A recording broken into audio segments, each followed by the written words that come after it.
Yesterday class Niviti, so today we will continue where we were lifted as we started the Gauss-Markov theorem, and we showed that the OLS estimators are linear, they are unbiased, and they have minimum variances among all other estimators. And I also provided you hard copy of that proof so that you can write it in your notebook. We proved that variance of beta 2 had equal to sigma square divided by summation xi square. If you look that proof, so you will find this one, which means that standard error of beta 2 hat is this one. As well as we also proved that variance of beta 1 had equal to summation xi square divided by n summation xi square into sigma square. And note that the value in the denominator they are in deviation forms, whereas this summation xi square is not in deviation form. We have also to find out sigma square. So sigma square is can be calculated from the population, but as you know that population values are unknown, so we have to use sigma hat for this value. After finding out sigma hat, you have to square that or square in it and remove this square root. So we proved these variances in yesterday, the day before yesterday. Now this was the Gauss-Markov theorem. We proved that OLS estimators are linear, they are unbiased, and they are efficient estimators. So we also studied the coefficient of determination in our previous class, so don't need to go through. We also studied some properties of R, and these properties can be seen in Appendix A given in the book. The first property that properties of R that what is R? R is actually the coefficient of correlation.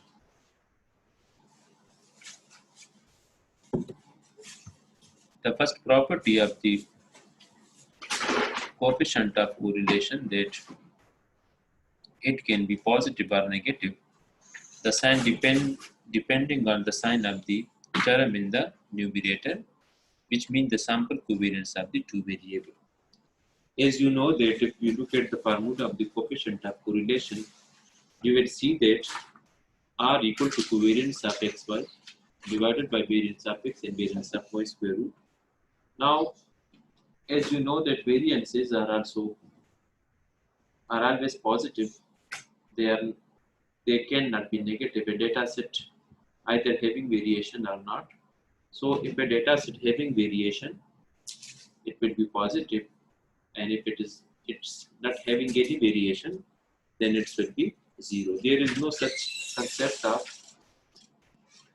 negative correlation. So that is that in the first property we are saying that the sample correlation will be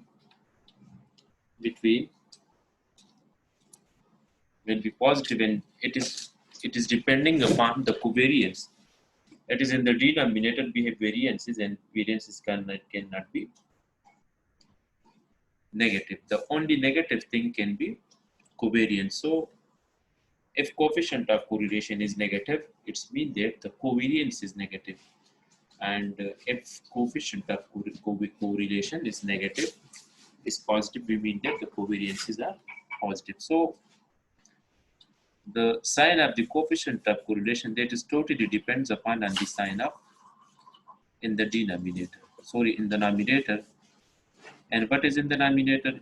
It is the sample covariation. अगर आपका covariance negative है तो coefficient of correlation negative होगा, अगर आपका covariance positive है तो coefficient of correlation positive होगा। क्योंकि कोफिशिएंट ऑफ कोरिलेशन के डिनोमिनेटर में हमारे पास वेरिएंसेस होते हैं और वेरिएंसेस जो है वेरिएंसेस जो होते हैं वो नेगेटिव नहीं होते। इसकी जो दूसरी प्रॉपर्टी है वो ये है कि जो कोफिशिएंट ऑफ कोरिलेशन है ये हमेशा बिटवीन -1 और +1 के बीच में होगा। ये एग्जैक्टली -1 भी पॉसिबल है और ये एग्जैक्टली +1 भी पॉसिबल है। एग्जैक्टली -1 उस केस में कि अगर दो वेरिएबल्स परफेक्टली नेगेटिव कोरिलेटेड है, और एग्जैक्टली पॉजिटिव उस केस में जब दो variable exactly positively linearly related है। इसकी जो थर्ड प्रॉपर्टी है वो ये है कि it is symmetrical in nature, that is the coefficient of correlation between x and y, rxy is the same as that between y and x। आपके पास दो वेरिएबल्स हैं x और y, आप उन दोनों के बीच में भी कोफिशिएंट ऑफ कोरिलेशन फाइंड करें और उसके बाद y को x को और x को y पे रिप्लेस करें, फिर आप कोफिशिएंट ऑफ कोरिलेशन फाइंड करें तो आपको पता चल जाएगा कि rxy और ryx जो है वो दोनों equal. It is independent of the origin and scale, that is, if we define xi steric equal to axi plus c and yi steric equal to by plus d, where a is greater than 0, b is greater than 0, and c and d are constants, then r between x steric and y steric is the same as that between the original variables x and y। आपके पास दो variables हैं x and y, उन दो variable से आपने दो variable और draw किए x स्टेरिक और y स्टेरिक, और आपने जब कोफिशिएंट ऑफ कोरिलेशन जब आप फाइंड करेंगे बिटवीन xi स्टेरिक किसके बराबर है ax plus c, y asterisk किसके बराबर है by plus d। मतलब xi स्टेर भी डिपेंड कर रहा है x पे और y स्टेर भी डिपेंड कर रहा है y पे। तो अगर आप दो वेरिएबल नए वेरिएबल बनाए x asterisk and y asterisk और इन दो नए वेरिएबल के बीच में अगर आप कोफिशिएंट ऑफ कोरिलेशन फाइंड करें तो ये वही, तो ये सेम होगा, that is between x and y। इसके बाद 5 नंबर जो प्रॉपर्टी है, if x and y are statistically independent, see appendix A for the definition, the correlation coefficient between them is 0, but if r is equal to 0, it doesn't mean that the two variables are independent.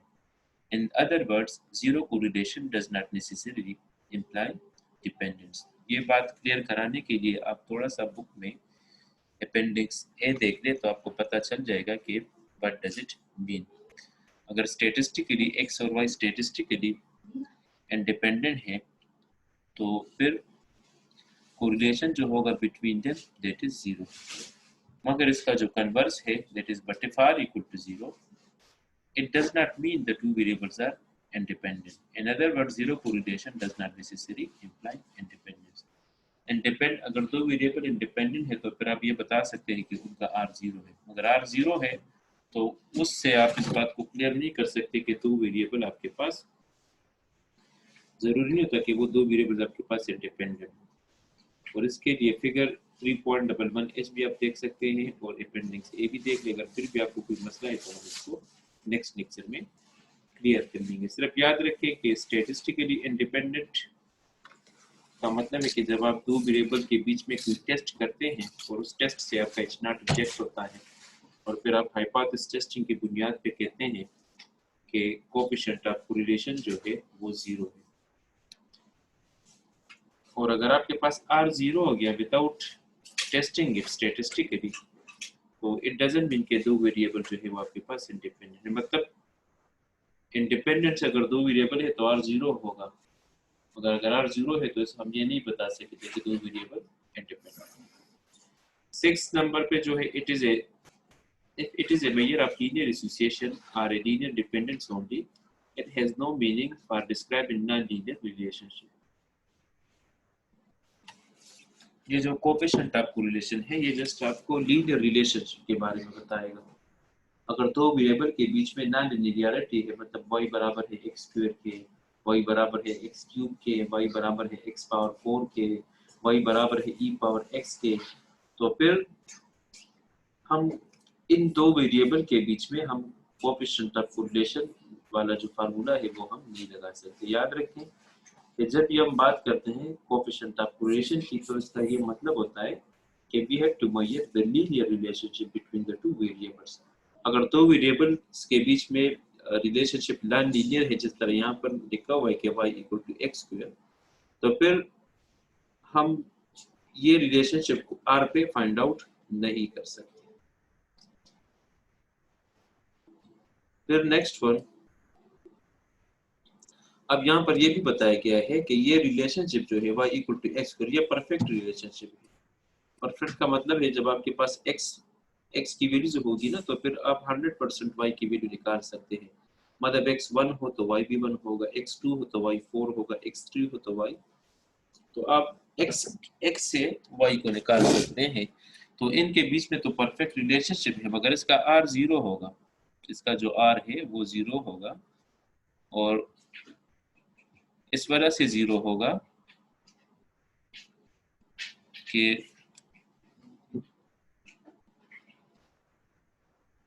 R जो है that is used for the linear relationship, that is not for the non-linear. Say these are the values of x variables. So what will be the values of y variable, that is y equal to x square. तो y 1 square 1 आएगा, sorry 2 square 2 2s are 4, 3 square they are 9, 4 square they are 16, 5 square they are 25, and 6 square they are 36. Now ये भी आपका homework हो गया कि आप कल मुझे दिखाएंगे कि आप R फाइंड आउट करें। फार्मूला जो है वो कोवेरिएंस ऑफ एक्स वाई, ये आपका होमवर्क हो गया जी, y and divided by square root of, sorry यहाँ पर आप लिख सकते हैं standard deviation of x and to stand S D of y। ये फार्मूला है, इस फार्मूले पे आप R फाइंड आउट करें तो R जो होगा वो आपका 0 होगा। इस चीज़ को आपने वेरीफाई करना है। This is your homework.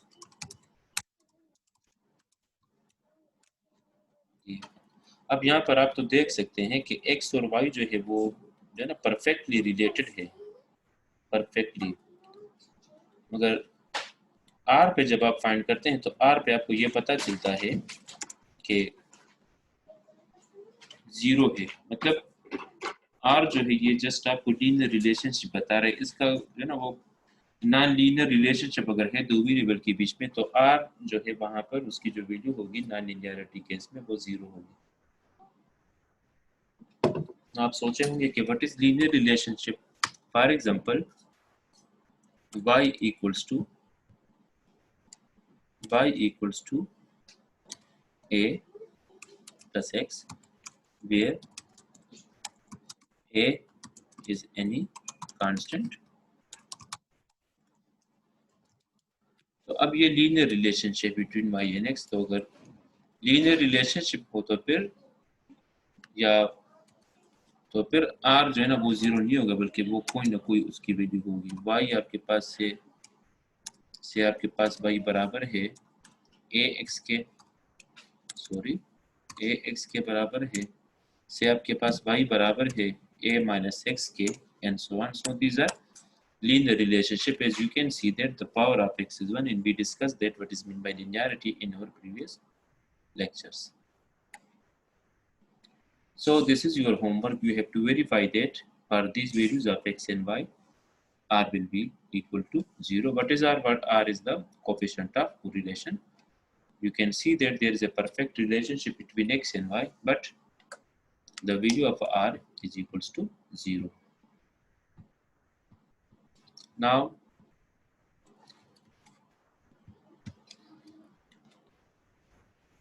next property, that although it is a measure of linear association between two variables, it does not necessarily imply any cause and effect relationship as noted in chapter 1. मैंने आपको बताया था कि there is a difference between correlation and cause and effect and as well as between regression.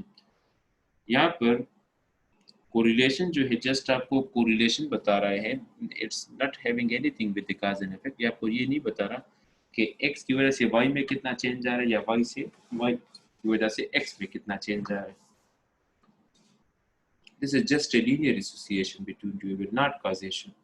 It doesn't necessarily imply any cause and effect relationship as noted in the chapter 1. So coefficient of correlation जो है ये just हमें linear association बता रहा है between two variable, ये हमें कोई भी cause and effect की relationship नहीं बता रहा है. Even there is a difference between regression and cause and effect.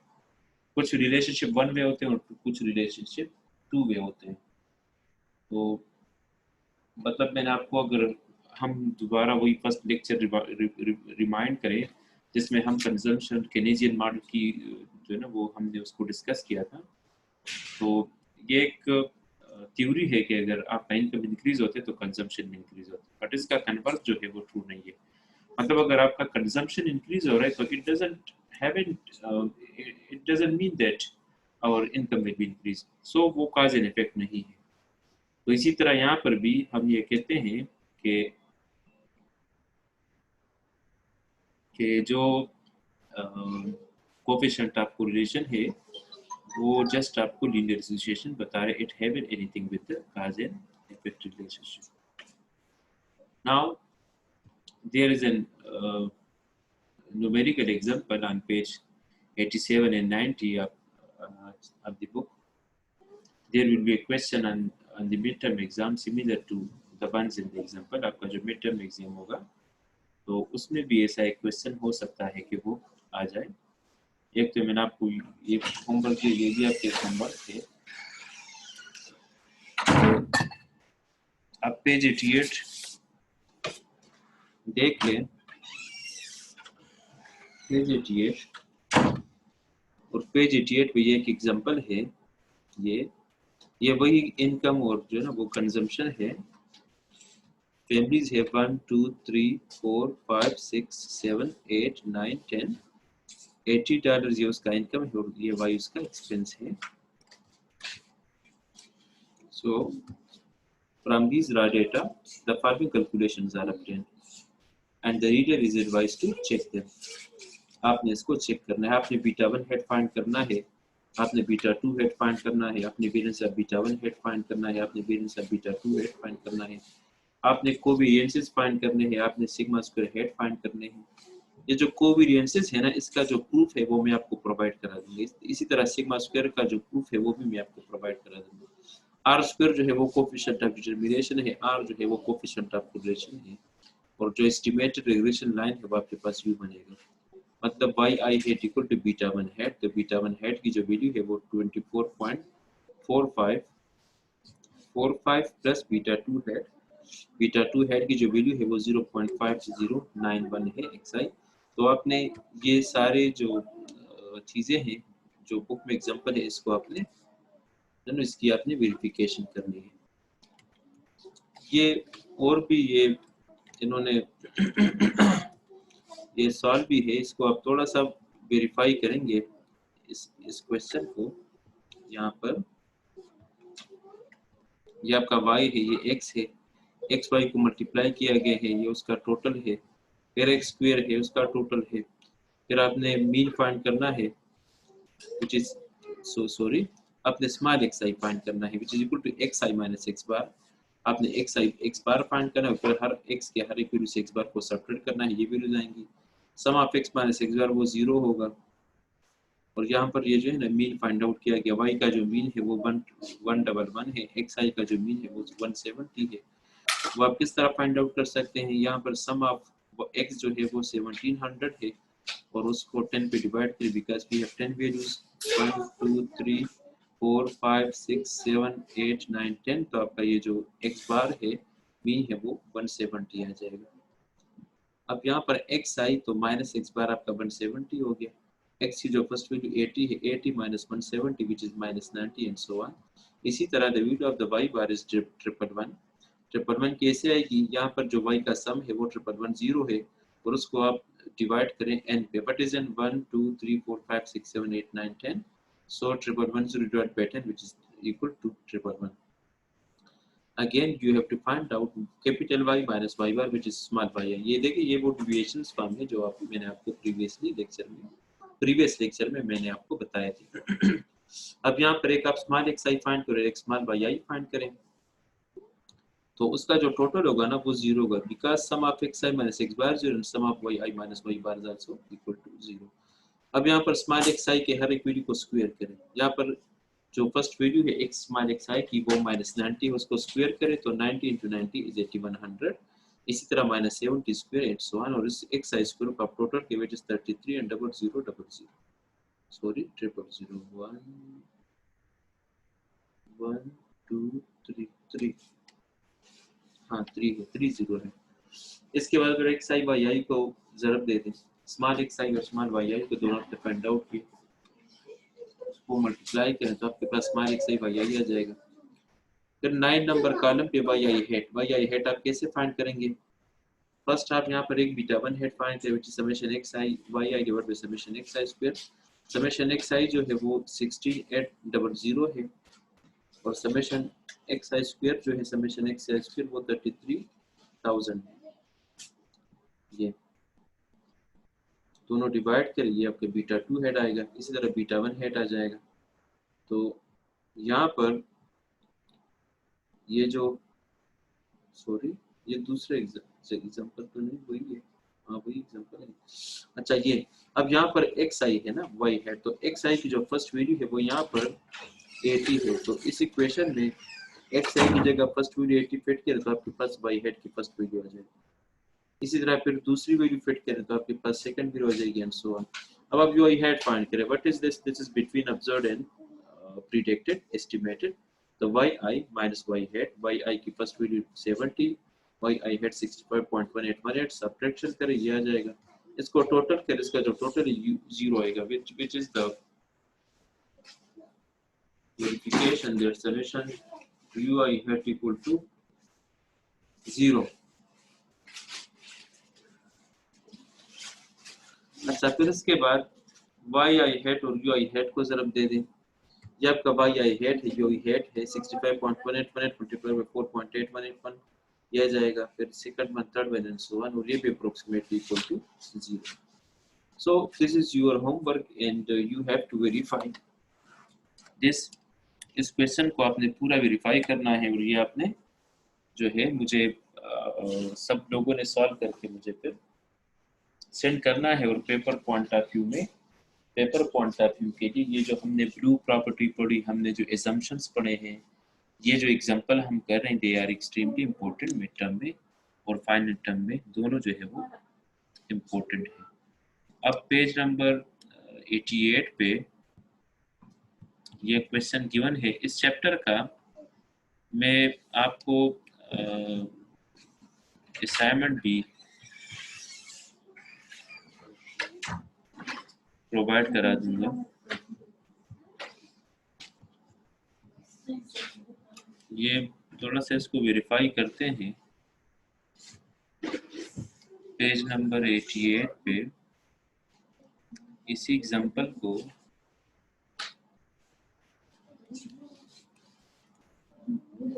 Check करते हैं.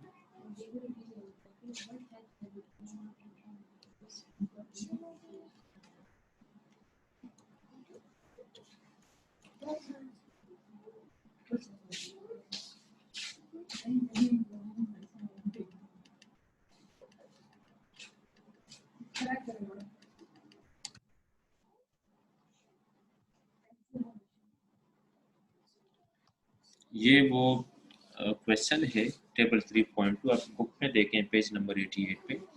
Hypothetical data on weekly family consumption expenditure and weekly family income.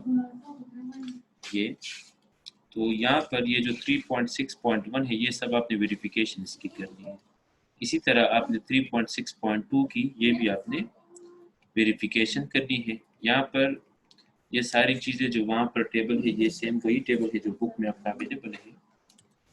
तो ये चीज़ें आपने इसकी आपने वेरिफिकेशन करनी है। फिर यहाँ पर ये आपका बीटा 2 हैट है।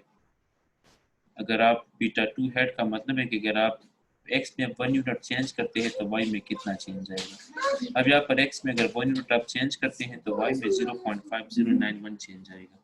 विच मीन दैट अगर एक फैमिली का इनकम $1 इंक्रीज होता है तो उसका जो एक्सपेंस है वो 0.509 ऑन द एवरेज वो इंक्रीज हो जाता है। ये आपका बीटा 1 हैट है। बीटा 1 आपको जस्ट ये बता रहा है कि आपका जो लाइन है ये वाला ये कहाँ से स्टार्ट करेगा, यहाँ से करेगा, यहाँ से करेगा, यहाँ से करेगा, यहाँ से करेगा। अदरवाइज मोस्ट जो है मोस्ट सिचुएशन में हम इसकी इंटरप्रिटेशन नहीं करते। ये जस्ट आपको ये शो कर रहा है कि आपका जो लाइन है वो regression line estimated regression line कहाँ से स्टार्ट करेगा। ये सारी इस पे डिस्कशन है ये वाला।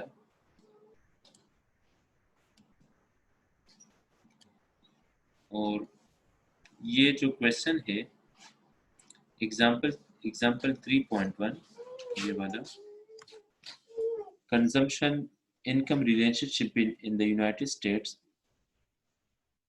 और ये एक रिजल्ट इन्होंने प्रोड्यूस किया हुआ है 3.7.1। तो ये एग्जाम्पल भी ये भी आप वेरीफाई करें। एक तो वो होमवर्क वाला क्वेश्चन हो गया, ये दूसरा क्वेश्चन आप नोट करें। ये 3.7.1 आपने वेरीफाई करना होगा इस इन रिजल्ट्स को। इसी तरह फिर एग्जाम्पल 3.2 ये एग्जाम्पल के जो है ना वो पूरे डिटेल्स पढ़ लें तो फिर आपको डेटा वगैरह जो है ना वो सारा कुछ मिल जाएगा। ये इसका डेटा आपको कहाँ से मिलेगा, ये सारी चीज़ें जो है वो अवेलेबल है। यहाँ पर लिखा भी है refer to the data given in table 2.8 of exercise 2.15। Table 2.8 जो है एक्सरसाइज 2.15 का वहाँ पर डेटा अवेलेबल है। तो ये एग्जाम्पल भी आपने वेरीफाई करना है। इसी तरह एग्जाम्पल 3.3 जो है वो भी आपने वेरिफिकेशन करनी है 3.7.3 के।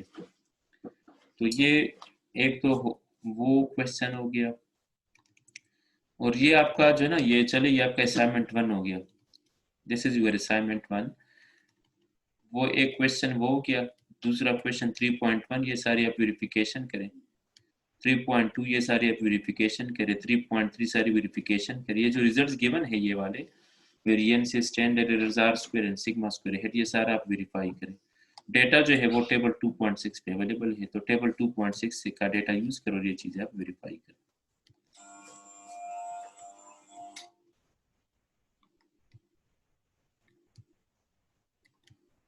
तो ये आपका चैप्टर था, चैप्टर नंबर 3। ये समरी इन कंक्लूजन है। The important topics and concepts deployed in this chapter can be summarized as follows. सबसे पहले हमने फ्रेमवर्क ऑफ रिग्रेशन एनालिसिस पढ़ा, फिर उसके assumptions पढ़े, ब्लू प्रॉपर्टी पढ़ी, स्टैंडर्ड एरर उसके हो गए, कोफिशिएंट ऑफ डिटरमिनेशन पे बात हो गई, कोफिशिएंट ऑफ कोरिलेशन पे बात हो गई। और ये सारी चीज़ें हमने डिस्कस की इस चैप्टर में। अब अगर assumptions अगर आपके वायलेट हो गए, ये जो assumptions हमने पढ़े हैं तो 1 2 3 4 5 6 7 8 9 10 11 स्टेरिक। अब ये assumption अगर आपके वायलेशन आप करते हैं, मतलब अगर आपके पास नॉन लिनियरिटी पैरामीटर आ गया तो फिर वेयर टू स्टडी चैप्टर 14 पे जाएंगे, वहाँ पर डिस्कस करेंगे इस बात को चैप्टर 14 पे। अगर स्टोकास्टिक रिग्रेसर हमने ये पढ़ा है, दूसरा जो assumption था वो ये था कि हमारे जो रिग्रेसर्स हैं, रिग्रेसर्स का मतलब जो है वो होता है इंडिपेंडेंट वेरिएबल। इंडिपेंडेंट वेरिएबल तो इसको इंट्रोडक्शन टू पार्ट 2 में पढ़ेंगे। अगर म्यू का मीन नॉन जीरो है तो पार्ट 2 के इंट्रोडक्शन में पढ़ेंगे। अगर हेटेरोस्केडास्टिसिटी आ गई, मतलब म्यू का जो एरर है वो म्यू का जो वेरिएंस है वो सेम नहीं है बल्कि चेंज हो रहा है, तो होमोसेडास्टिक नहीं है, हेटेरो है, चैप्टर 11 में पढ़ेंगे। अगर डिस्टर्बेंस टर्म एक दूसरे पे कोरिलेट कर रहे हैं, अगर epsilon 1 epsilon 2 and so on अगर they are interdependent with each other तो चैप्टर 12 में पढ़ेंगे। Non zero covariance between disturbance and regressor है तो चैप्टर 10 में पढ़ेंगे। Insufficient variability in regressor chapter 10 में पढ़ेंगे। स्पेसिफिकेशन बायस 13 14 चैप्टर है, मल्टीकोलिनियरिटी चैप्टर 10 है और non normality of distribution introduction to part 2।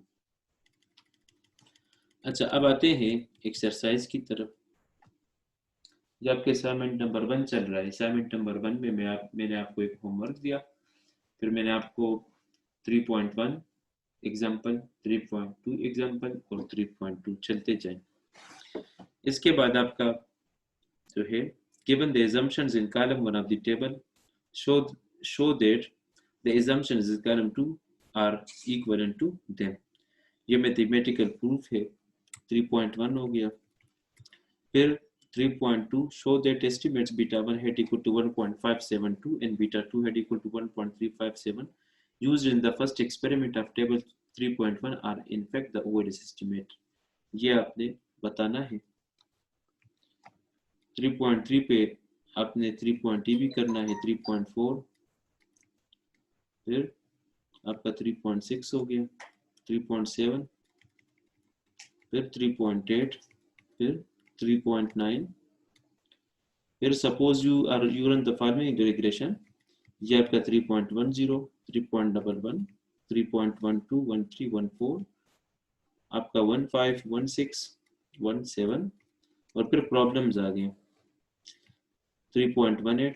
ये न्यूमेरिकल क्वेश्चन है, वो ऊपर वाले न्यूमेरिकल नहीं है, वो थ्योरेटिकल है। 3.19, 3.20, फिर ये डेटास वगैरह जो है वो आपके पास अवेलेबल है। फिर 3.21, 3.21 जो है ये अगर आप ओल्ड पेपर्स देखें तो ये क्वेश्चन थोड़ा सा इम्पोर्टेंट है, ये वाला 3.21 ये आप लोगों ने करना है। ये भी आपको होमवर्क असाइनमेंट में डाल देंगे क्वेश्चन।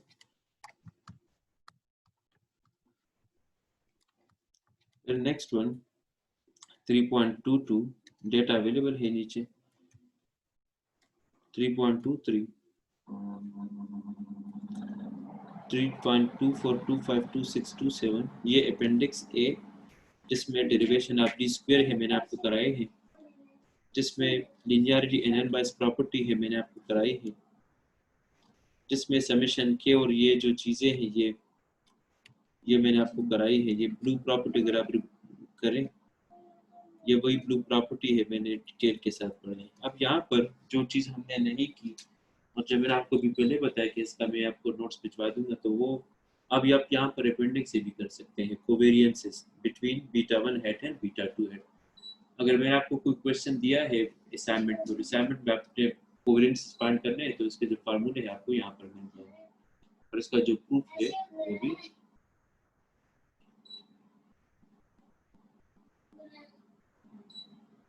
अवेलेबल है। जी फिर